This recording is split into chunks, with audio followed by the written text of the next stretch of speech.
I know for a fact that if this was MLB The Show, I would be raging out of my mind and throwing controllers because I cannot stand foul balls. And yesterday, Austin Meadows and Erod, they engaged in a 17-pitch at-bat that ultimately resulted in a strikeout. And it was just a really fun game to watch, so if you missed it, this is the perfect place to be. What's going on, everyone? It's Fuzzy. Welcome back to yet another MLB recap, a postseason edition. We do this almost every single day, so don't be afraid to hit that subscribe button, as well as use code Fuzzy on SeatGeek to save yourself 20 bucks off playoff tickets, NFL tickets, NBA, anything that you can think of. Now, before we get into the highlights from yesterday, I do want to throw up this picture right here of Hal Steinbrenner, the owner of the Yankees, talking about why the Yankees did not make a deeper playoff push in 2021. He is blaming the players that they had poor performances, not Aaron Boone. So it looks like they are going to be bringing him back for the 2022 season. Now, a lot of Yankees fans on Twitter are not even buying season tickets because they want to see how much they improve in the offseason. They want to see if Aaron Boone is coming back,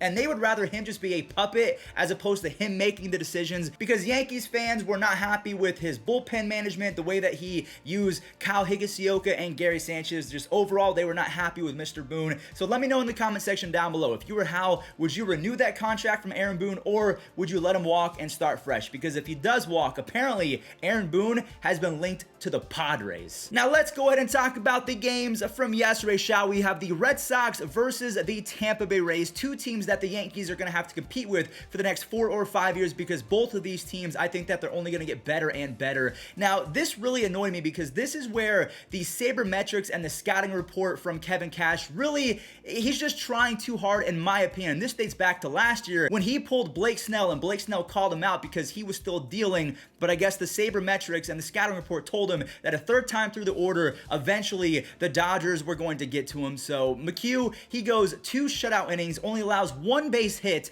on 18 pitches. So he had an average of 9 pitches per inning. 14 of those 18 were for strikes. And then they take him out of the game and they put in rookie Shane McClanahan, who got immediately torched for 5 earned runs. Rafael Devers, he smacked a 3-run tater. Verdugo and JD Martinez, they drive in the final 2 in that 5-run third inning. And Eduardo Rodriguez, he was left in the game because I think Alex Cora, he's more old school. And yes, he does use analytics, but I think that he goes for the feel of the game a little bit more often. So Erod has 6 strikeouts in 5 innings, and he did not walk a single hitter. The 20-year-old superstar, top prospect in all of baseball, Wander Franco, belts a 2-run home run. He is the 5th 20-year-old in postseason history to have a home run in back-to-back games. You have Kevin Kiermaier and Randy Arozarena teaming up to tie it. I mean, Randy Arozarena has been so good over the last 2 postseasons. Even though Kevin Kiermaier makes an insane throw, Kike Hernandez is just that guy. He has 9 base hits over his last 3 games. The Boston Red Sox as a team have 47 base hits in those same 3 games.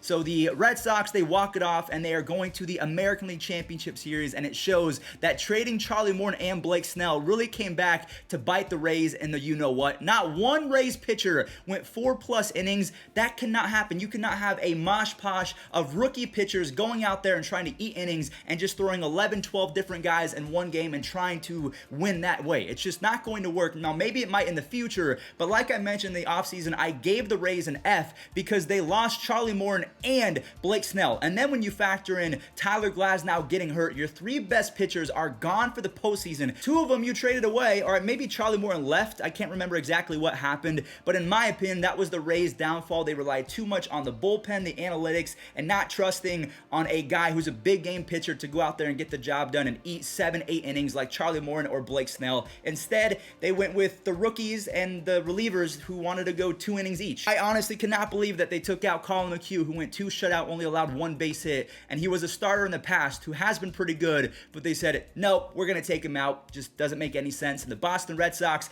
congratulations to them. Before the season started, I said, watch the heck out for 2 teams. The Angels, of course, I got that wrong, and a lot of that was because of injuries. And number 2, the Boston Red Sox, because they have all of the players in the world to make a playoff push. They just had to get Chris Sale back and healthy, and they won the one game that Chris Sale got torched. So they're a really good baseball team, and I wanted to shout them out. Braves versus the Brewers. This is a fairly easy game to recap. We have Ian Anderson continuing his magical start to his career, as well as the Braves pitching staff in general over the last few postseasons. So Ian goes 5 shutout innings, does not walk a single hitter, and has 6 strikeouts. Charlie Morton, Max Fried, and Ian Anderson now have 17 combined innings, only allowing 2 earned runs. Both of those came off one swing from Rowdy Tellez, and that was against Charlie Morton. They have 1 walk and 24 strikeouts in those same 17 innings. And the Braves have 2 shutouts in the last 2 postseasons combined. Every other team only has 5 combined, so they have just been absolutely dominating opposing hitters.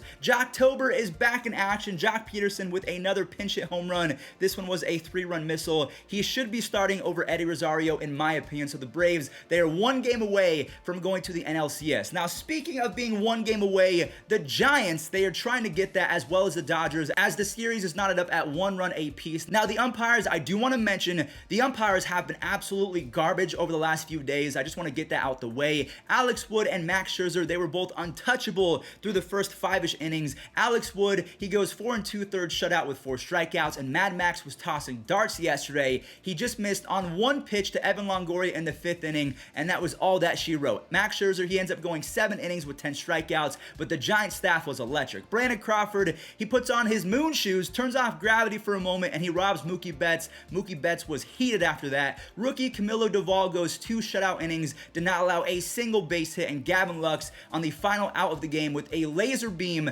line drive. He hit this ball 107 miles an hour at a 22-degree launch angle. On those same hits in the regular season, hitters had a 900 batting average with like 35 home runs and 60 at-bats. So the fact that the wind knocked that down so much to where it was a lazy line out, it just goes to show you that the baseball guys just might be on the side of the Giants in 2021. Now, there are 3 games today. You have McCullers versus Carlos Rodon in game number 4. Houston is going for the jugular. I do have the Astros beating the White Sox and closing it out and meeting the Red Sox in the ALCS. I really want to go to Fenway Park, so I might have to book some tickets if the Astros do win. In game number 2, you have Eric Lauer versus Charlie Morton. Lauer had a 2.68 ERA in the second half. He was one of the best pitchers in the National League, but the Braves offense, they had a near 800 OPS versus left-handed starting pitchers, so maybe the Brewers already have this knowledge, and if Eric Lauer gets torched, he's going to get taken out early because the Brewers do have a deep staff. I mean, I wish that they would have had Devin Williams, but we know that he broke his hand. I'm going to go with the Braves winning today because Charlie Morton is just that guy in the playoffs. And then game number 3, we have Anthony Desclafani going for the Giants, and right now I don't know who is going for the Dodgers. It could be Gonsolin, it could be Buehler on short rest. I have no idea who it's going to be, but yeah, let me know in the comment section down below, who do you think are going to win the games today? Do you think the Astros and the Braves are going to close it out? Do you think the Giants are going to close it out? Let me know in the comment section down below. Stay safe. Thank you all so much for watching, and I'll catch you guys tomorrow.